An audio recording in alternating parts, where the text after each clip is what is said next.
Okay, so I'm here with Dave Kibby, and Dave has been coaching for 15 years. We met through the Three Principles community and also through Living Miraculously. Mhm. And Dave helps people figure out how to thrive when they're not thriving, even though they've been learning lots and they've been in the personal development world, but they're not actually having the results that they want and experiencing what they want to experience. So, welcome, Dave. Thank you. Great intro. I love it. Thank you. I'm really excited for this Yeah, interview. no, me We've too. already Me too. been chatting away, haven't we? Yeah, So, yeah, things we were talking about were, identity, kind of spirituality. But I love this piece that you said about who you work with, and they tend to come to you when, they've been maybe in the spiritual world, they've been doing lots of work on themselves, they've learned a ton, but it's not reflecting in their results, it's not yeah. reflecting in their experience. So tell us a bit more about that. Yeah, no, it's brilliant. I love how all the context you've set in the last sort of 10 minutes we've been chatting and how we got to that. And actually that just opened a new thought for me, which was, and it's often people who've done pretty well previously. Yeah, so they've done some like really cool stuff. They're good. They're good people, and then there's usually been some kind of like transition process. Sometimes hitting the wall or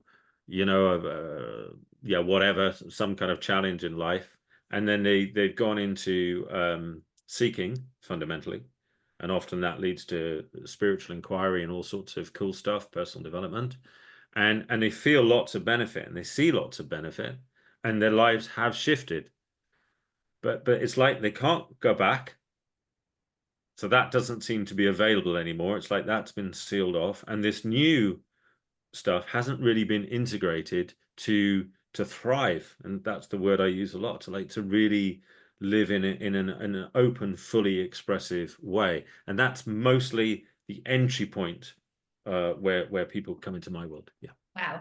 I feel like you're actually talking about me and to me. Well, given I'm talking to you, that's probably quite handy. So, how did you get into this? What's the Oh wow, story? yeah, that's a good question. I had a um what I call a sliding doors moment in about 2008, I think. So at that time, I was employed. I was running a £6 million importing business, so completely a million miles from any of this stuff. And I'd always wanted, I like running things, like I really love running stuff. I gravitate to leading and leadership. Like it just, that seems to be my makeup, my design, really. So a projector thing, apparently. So Nick Bird tells me. So that tends to be what I gravitate towards. So I'd done that, and I had a great job. I was really well paid, great bonuses, travel, or all the kind of trimmings. And I was in a meeting one day, and I can still pretty much remember this, which, considering I can't remember much anymore, it means it's probably quite significant. So I was sitting in a meeting, bunch of people, and I came out of the meeting, and I was like, it was one of those afternoons where it's like, oh my God, this is all brilliant.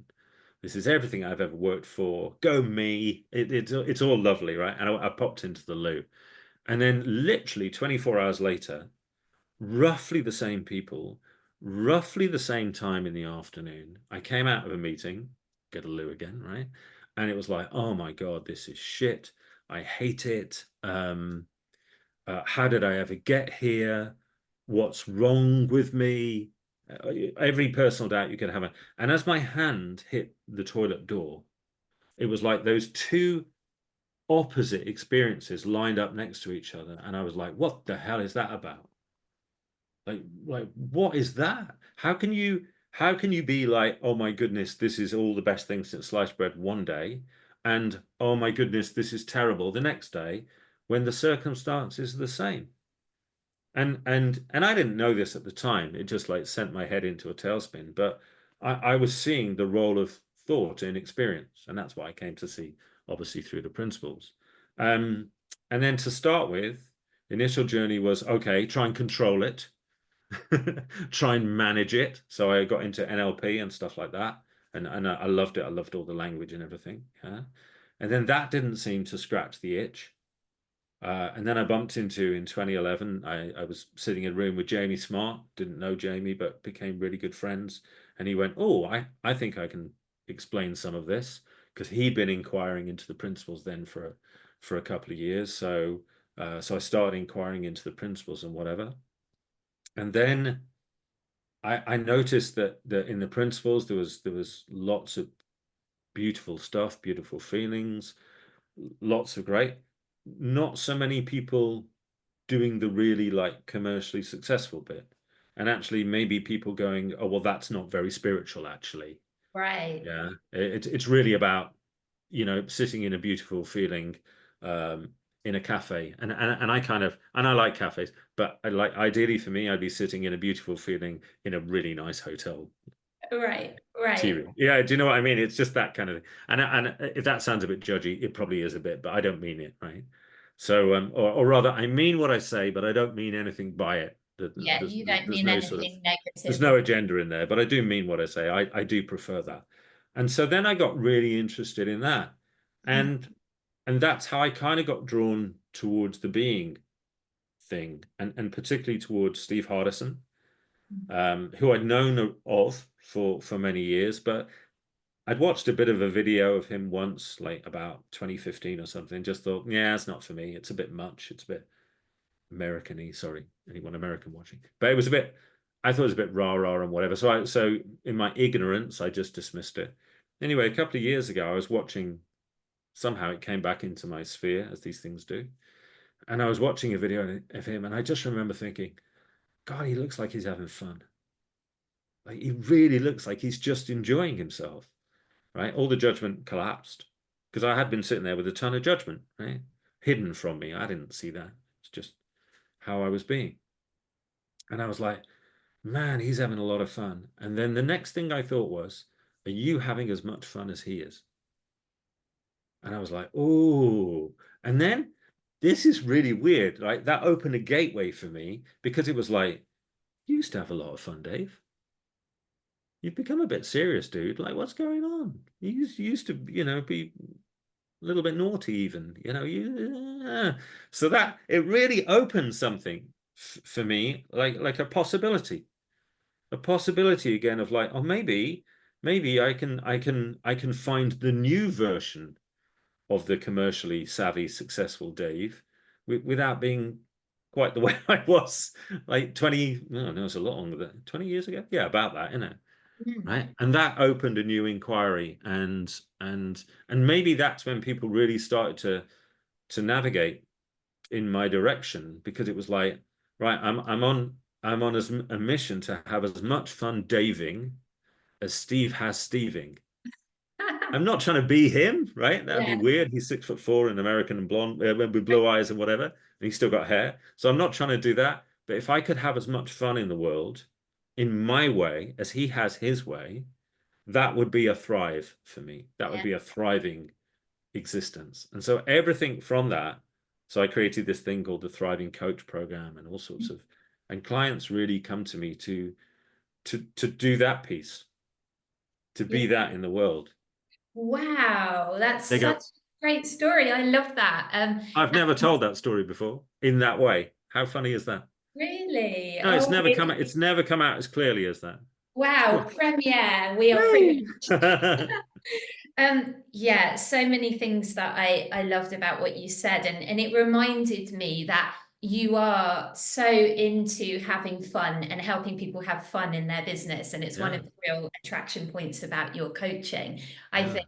But what I heard, a couple of things that you said in there, and what came out for me is, as I've gone through this journey, because I am somebody who, I've had a really successful coaching business. I still, yeah, have some success and do high ticket sales and still do coaching and things like that. But I've been through this kind of spiritual path. I've been through a bit of a transformation, lots of challenge, and found the three principles.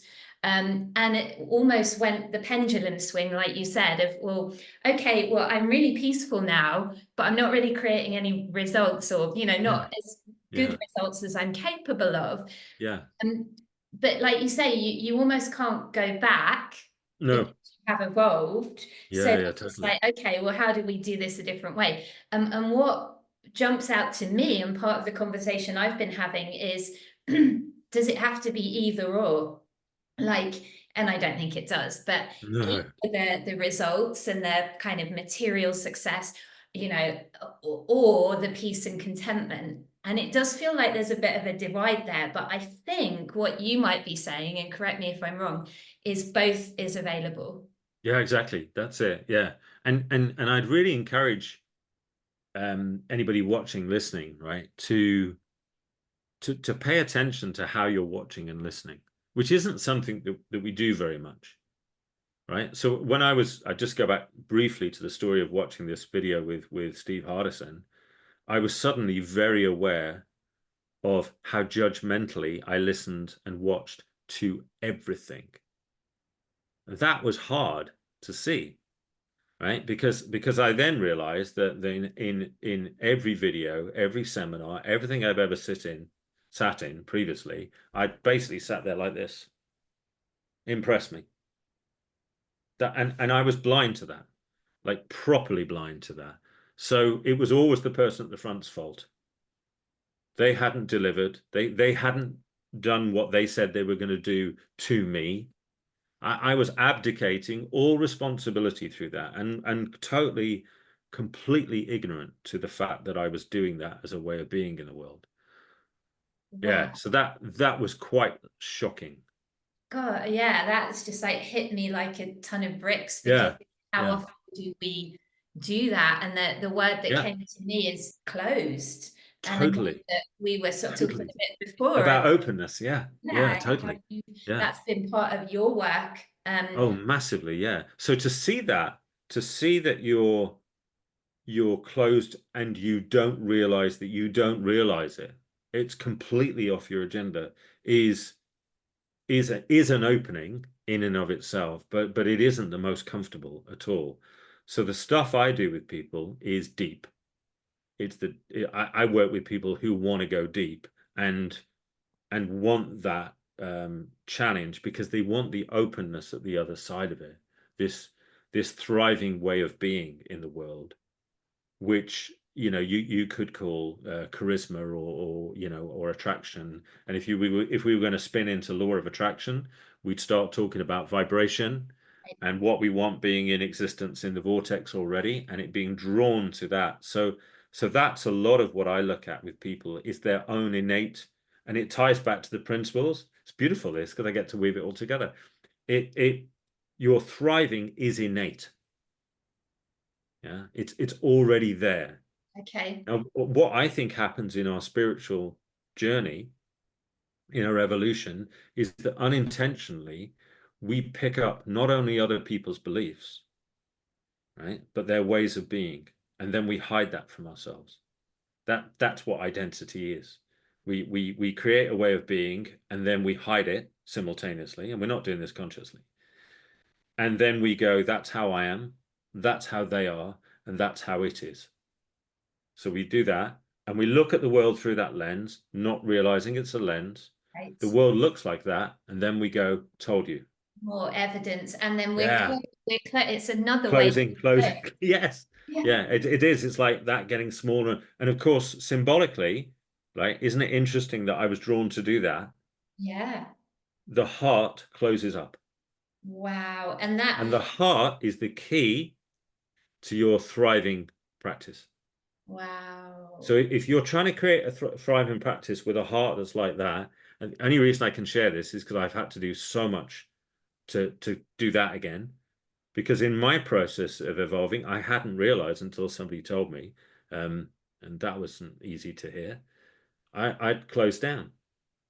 And that's amazing to Yeah, me, because when we are on a spiritual path, we think we are becoming so evolved, so open. yeah, What occurs to me is, if we are seeking, we've lost awareness that we already are and already, yep, already have. We are it. totally, What are we totally, seeking?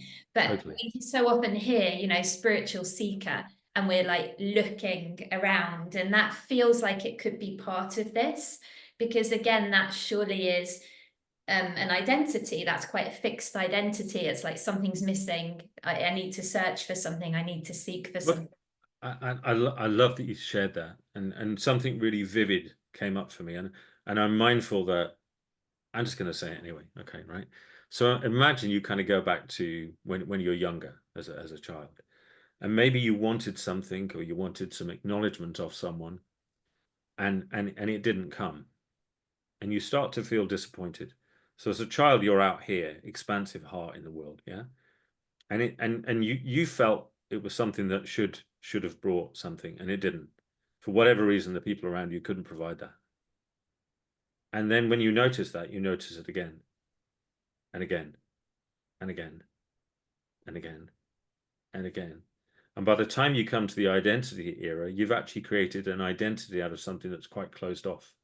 You then look at the world in a closed off kind of way. It appears closed off to you, and you function. You can be really successful, but you can go right the way through into your midlife, your 40s, and right into your 50s, still high functioning, but like this. So what I found a way of doing in the past 2.5, 3 years is helping people do that by learning to do it, because I had to learn to do it, because I So didn't even I asked know you that I a didn't know that I was shut off. I didn't even know it. Right. And I guess the first step would be some awareness around it. And as you Totally. said, that might not be comfortable, Yeah. particularly if somebody does have an identity of, someone quite successful or someone Yeah. who's a learner or spiritual person or whatever, it can be hard to look at and think, are we closed off? Well, I guarantee that somebody who's watching this, right, is while we've been sharing what we've been sharing in the past few minutes, not deliberately in any shape or form, but their thoughts will have been, well, I don't do that. That's not me. He's wrong about that. I'm not judgmental. I'm not closed off. And Yeah. I've heard about this guy. He says stuff like this, and you'll get that. Yes. And Yeah, it's and amazing, that's it. isn't it? That's it there. It's Sid Banks from the Three Principles always talked about it's in the feeling. So for me, I can identify that because it does feel like Ah, closing down and totally. shutting off. And Yeah, totally. Yeah. And and and it, and and for someone, if there's enough openness that when they hear what I've just said there, they don't try and argue with it, but just go, blimey, maybe sometimes I am that. yeah, yeah, Maybe sometimes when I've got a prospect and I can't face the idea of talking about money, maybe it's not a money fear, which is what the level people tend to come in at and then try and fix that. Yeah. Maybe I'm just not expressing fully my value because I've cut off fully from my value. Not here, not knowing, no one needs to know more shit anymore, right? no, Come on. no, we They know with just so much like, information, so yeah, many yeah, thoughts. yeah, Yeah, information overload, right? But somebody you can sit with, and you're not going to be for everybody. I mean, I'm definitely not for everybody, right? But for the people I'm for, that openness vibrates in such a way that they can retouch their own openness. And that can be huge. That really can be the gateway into a thriving life and a thriving business. Mm.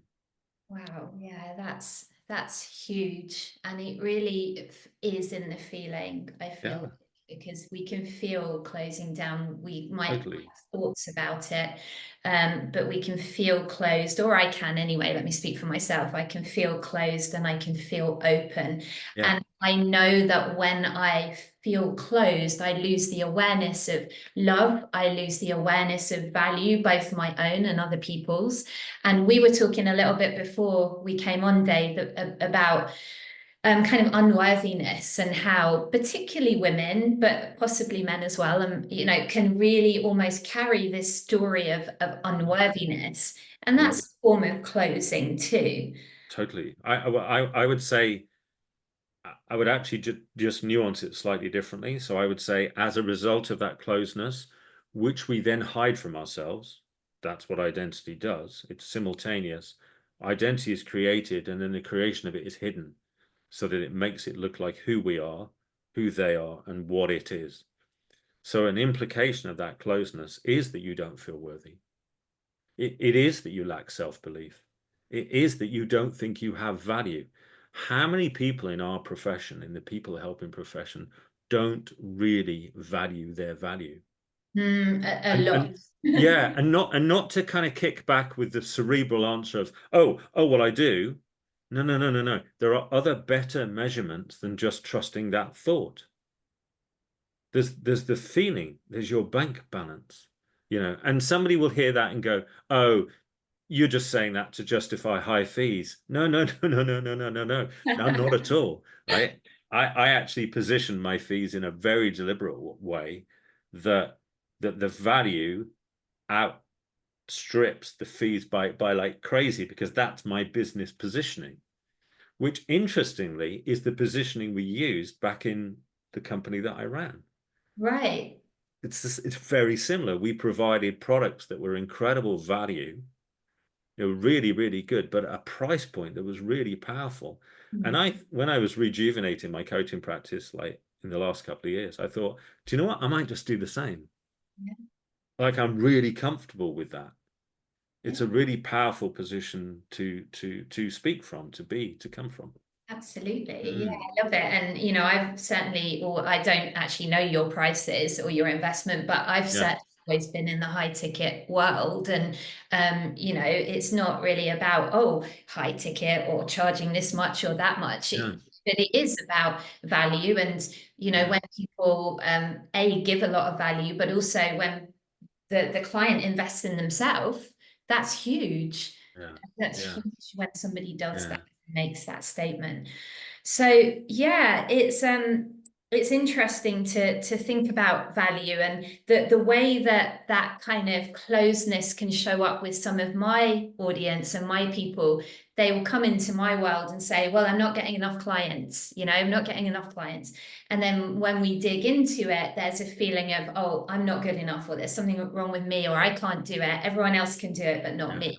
And that's kind of the underlying belief, and that's how it presents. But it does sound like at the heart of it, there is this closed element that's But happening under the awareness. yeah, I love that you said that, and your words described it perfectly. You said, because at the heart of it. Mm. I That's wasn't exactly even what you aware said. that No, I'd no, no, no. said that. I didn't think you were when you said it. Like, it was like, oh wow, yeah, no, you're absolutely spot on. Like, that's really intuitive.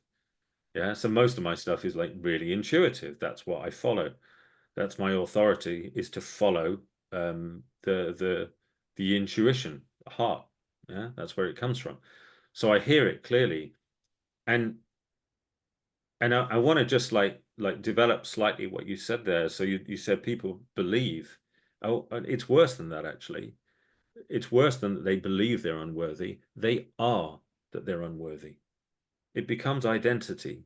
So they are that in the world. And when I sit with people and we start to look at this in an open space, absence of judgment, they'll start to see that not only are they unworthy in their business, but it will be in their relationships, in their intimate relationships, in friendships, in anything they belong to socially. They will see that everything is coming through that identity of I am unworthiness. They Right. actually are that in the world. Now, that's not a belief, it's a way of being. Right. And I that's really powerful. I've never heard it put that way, that they are that. But I would say that they are being that, but it's not who Yeah, they are at their truest, deepest core. It's bingo. There an we go. identity. Yeah. Yeah, yeah. Now that you've seen enough, right? Because if you are that you are that as a way of being, yeah.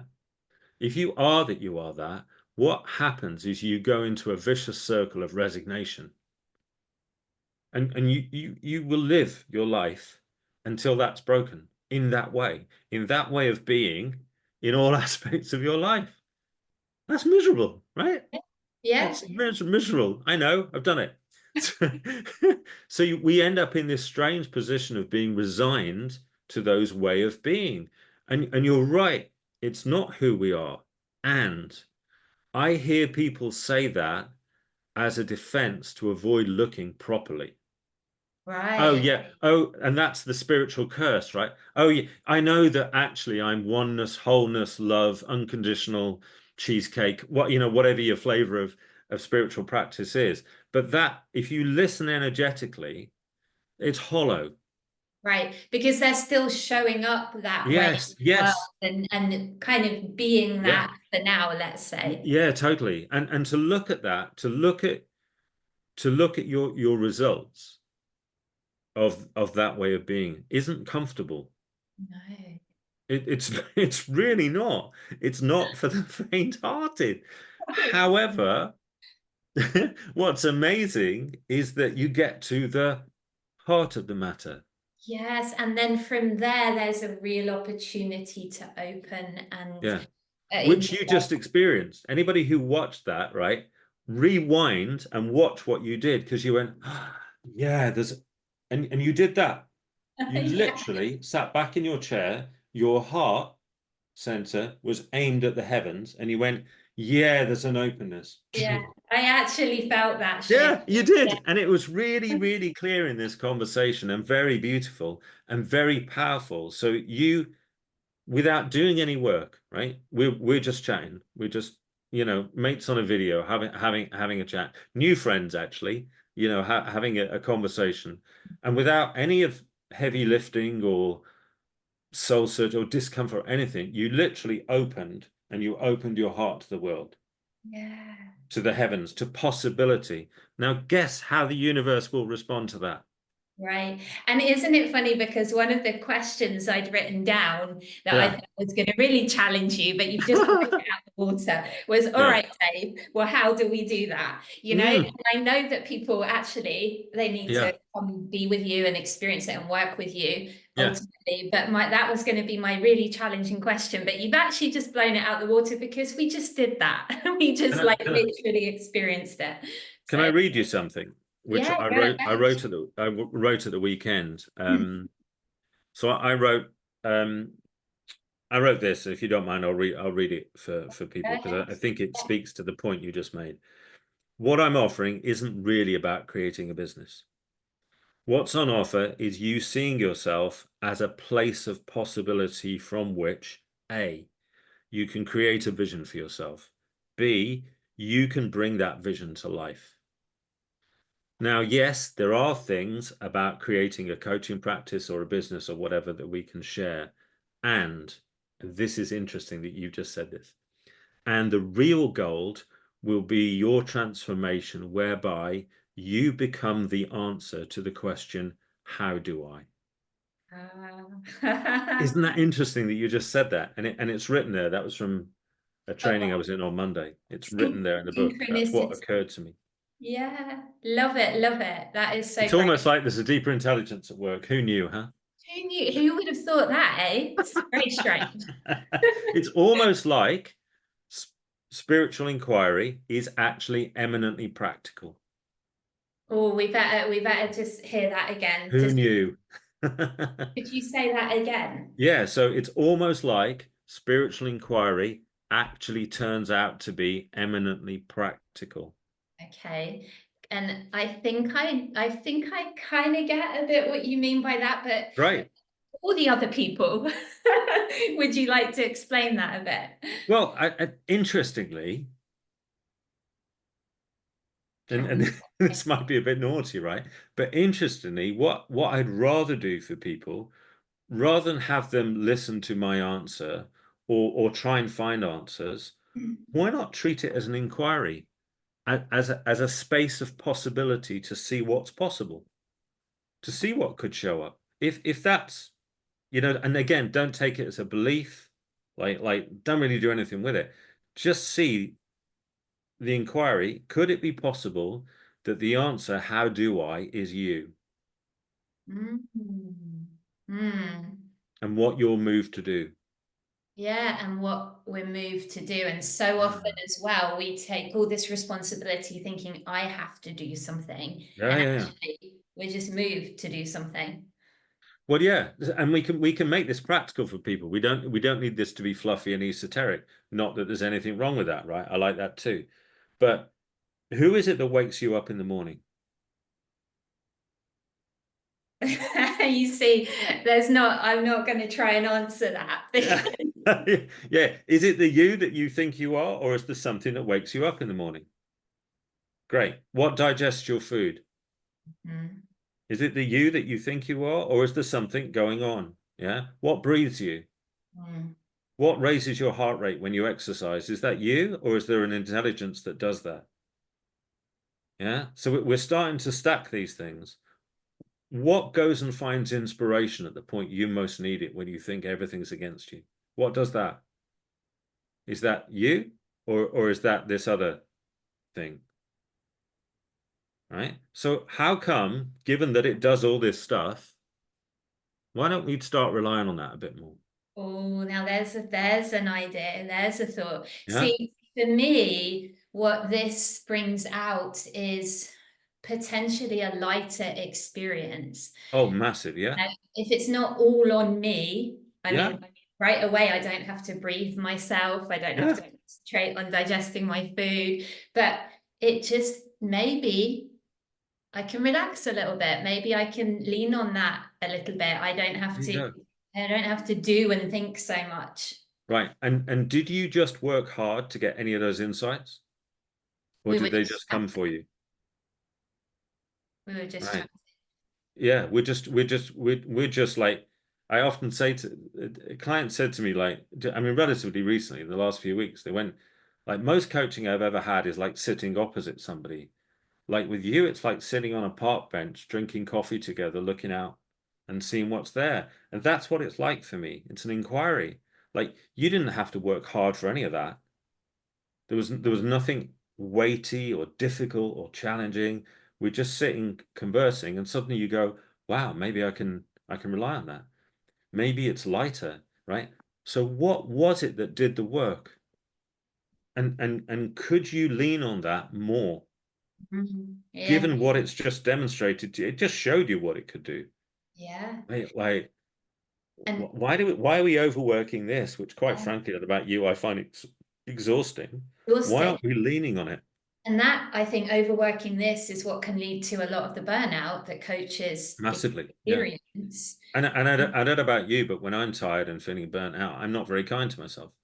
I'm not kind to myself. I'm probably not kind to others, at least Yeah, to anybody. so Yeah, totally, totally. And so I think we've got this very genuine, to try and bring this back to grounds. It's easy to get excited. I get really excited by this stuff, right? I think we've got a really genuine opportunity to help people bring their dreams to life, like properly, to live as thriving. Now, if you start to be a thriving coach, right? Not by shouting on Facebook about it, not by posting fake pictures of a Lambo you stood near and pretending that that's yours, but by your way of being in the world, just so that when people meet you, they're like, what do you do then? Like, that's interesting. Like somebody notices you can maybe train a bit harder than other people in the gym. So why is that?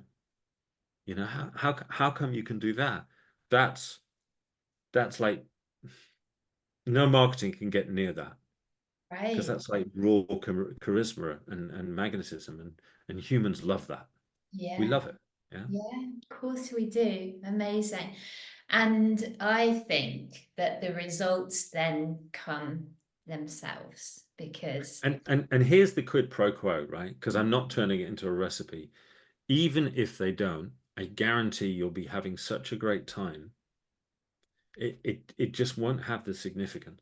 yeah, you kind of don't care when you're having an Yeah. absolute You put an offer out and it's tumbleweed, and it's like, oh well, there's a million and other ones that come from the factory anyway. And it's not like I made it up. right, right. But I didn't do any of the lifting. right, but some things just drop in and happen anyway in a Yeah, totally. very easy way. And who's to say that they wouldn't have happened anyway, but we can either do it with lots of effort and stress, Totally. we can Totally. enjoy it and thrive. Yeah, totally, totally. And what you just said there can be anecdotal almost, but I really want people to maybe consider that as a possibility, that A, you don't have to do all this strainy, hardy, worky, beat yourself uppy stuff. And B, that stuff will happen anyway. Because I know that's a lot of people's concern. It can sound like I'm advocating sitting around watching Netflix all day. Yeah. Yeah. And it's like, well, try holding your breath for a while. And see how long you can force yourself to hold your breath. And I guarantee pretty quickly the body will breathe when it wants to.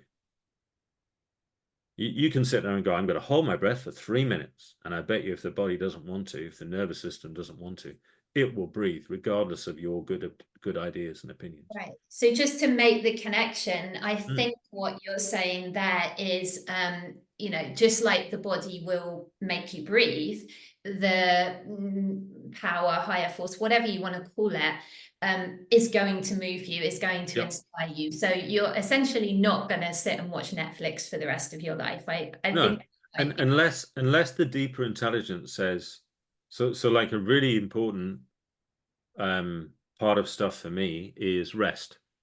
Because when I appear, when I'm visible, like now with you, I'll do my best to allow everything, like so that people can either go, oh wow, I really like that, or get him off my screen. Like we're like whichever, yeah, whichever. And that's not a strategy, it just tends to be what shows up. So there's like everything here. Now, I was due to have another call at 1 o'clock, but I actually asked the person if I could delay that. So I've actually cleared more space because I just had a sense from getting to know you a little bit that this would be a very powerful outpouring, like a significant sharing of possibility of ways of being. And I will be a bit depleted. right. And I've got other stuff to do later. So my intuition says, Dave, bounce that call. Yeah. So I bounce it. I just write to the person and say, hey, look, I've got to do these things. Is that okay if we do that? And they're like, yeah, sure, no, because the energy is just easy and they're not reading anything into it. That's so interesting. And I know we've talked about this privately, but Mm. it's worth saying here is that, you know, because we're both coaches and I love what I do, I can tell that you love what you do. Yeah. And there is this idea that when we love what we do, we're just going to have endless energy. But Yeah, no, I actually, don't have when that. I coach and Yeah, pour out and pour into someone, afterwards, if I've done like several sessions, I'm often absolutely drained. And totally. I used to think, oh, there's something wrong. Maybe I'm not meant to be a coach. Maybe I don't love it. Yeah. And all these thoughts, but actually it isn't. It's just an outpouring and a requirement to top back up. Yeah, totally. And so at the end of our conversation, my break, my top up is actually pop to Sainsbury's and do some shopping for later and grab some lunch with my son because he's off to uni tomorrow. So it's still in alignment with my values. Yeah. But it's rest and recoup from this kind of thing. And then a couple of hours and I'll be fine to do what else is in my diary later, I which love is easy. Sainsbury's too, by the way. Sainsbury's and Waitrose. I'm a supermarket snob. Yeah, no, it's really I really like supermarket and shopping. I really love shopping. In fact, a few years ago, I thought I'd be brilliant around Christmas time at being like this might sound really weird, so I apologize, but like a borrowed husband, because like a lot of guys, Yeah. just like are so bored. I really like it. And now there's an idea for a business. Yeah. I quite like that one. I was trying to think how you'd frame it, not to make it sound like some kind of weird escort thing. It was just like, no, I'll just come shopping with you. Yeah. If you want a guy, that looks roughly like this, and you're very happy to pay him and buy him like a really nice lunch, yeah, then I'll come shop. So you're right, maybe there's another career there. Who knows? I love it. Dave, how do people come and connect with you? Yeah, brilliant. So Facebook is a really good place. That's where most people funnel into me, either connect, send a friend request or just drop me a DM. You can register for my newsletter, which is pretty much for coaches, but speaks to the whole thriving piece. And you Okay. can sign up there at davekibby.org. That's my website. There's not lots on the site, but you can sign up. And I actually write most days of the week, to be honest. Well, that's Yeah, we'll so put there's the a couple of links. places. We'll put the links underneath. But Yeah, on brilliant. Facebook, are you just you're Dave Kibby? Yeah, totally. Yeah, I'm everywhere. So yeah, just if something's resonated or something hasn't, and you want to explore that, I think both sides are really, really good. And I know everybody says, oh, I don't sell, but I kind of don't. You're very welcome if you want to book a discovery call for something you want to inquire in. Um, I think it's really important we get a handle on this thriving piece for coaches, that more coaches are really empowered by really taking everything they've learned and making it practical, making it day to day. Yeah, I love Not the that about waffle. your work and about you is the piece of making it practical, because Yeah. so much of what I've learned has been great. It's been like a panacea. Is that the right word? Like a kind of a Yeah. medicine, but it isn't always very practical. It's No, quite it esoteric. can accidentally be an anesthetic to a practical life, and it's all very doable. It really, I mean, hopefully people have got a sense it can be light, it can be enjoyable. And when you start to really see the practicality of relying on these things, I mean, imagine, like, just as a sort of closing example, but imagine you, I don't know, cut your finger and you had to go and journal for it to heal, or meditate for it to heal. I mean, I did that, just what? the ridiculousness of that. It just Yeah, kind of went a it's bit like stalled for a minute yeah, there. or the only way to digest food was to go to a digestfulness class and meet with other digesters and talk about digesting, and that, I mean, it just gives you a sense of some of the madness that we accidentally live into. And by the way, I really like journaling, just for I clarity. love So journaling. yeah, because I like writing, but I don't confuse it. For me, it's a real pleasure writing. So actually, journaling for me is much more about writing posts, which I share an email every day. But I don't confuse it with what's required to heal a finger. And Or an emotional trauma potentially. well, yeah, totally. And also, I don't confuse it with what might be required to run a business. Oh, that's a controversial statement right there. There are Yeah, people who, yeah, yeah, say like journaling to build your business, but yeah, yeah. mm, Maybe there's something else you can rely on. yeah, yeah, Yeah, amazing. Well, I think we will wrap it yeah. up. It's a good place to pause, isn't it? Yeah, And nice. I do recommend, if this has resonated or, you're still here, go get in this community. Absolutely. The Yeah, piece around thriving coaches, I just wanted what came to me is, Sid Banks would say, you can't give away what you don't have. And yeah, if we're not thriving, if we're not feeling yeah, that level of thriving contentedness, it doesn't have to be all the time, but if yeah, we don't yeah. have that, how can we give that away? Yeah, I agree. And I would really point people to the discernment between um those who are like that and talk about the costume of thriving, Right. and those who are like that. And how do you tell the difference? You feel it, Feel it. Yes. right? You feel it. It's very, very simple. We're very skilled and very discerning in that. So we just get to use that discernment. Yeah. But Powerful. people can go in and out though too, can't they, throughout their lives, even throughout their day, expand, contract. So that's Yeah, you can get around right. Good. Well, I think there's a that. second interview in this, Yeah, but there's for another now, conversation. yeah, go get Oh, on Dave's newsletter, go get in the community, and thank you. I hope you've enjoyed today. And thank you for the conversation, Dave. It's No, been thank you. It's been absolutely brilliant. Thank you.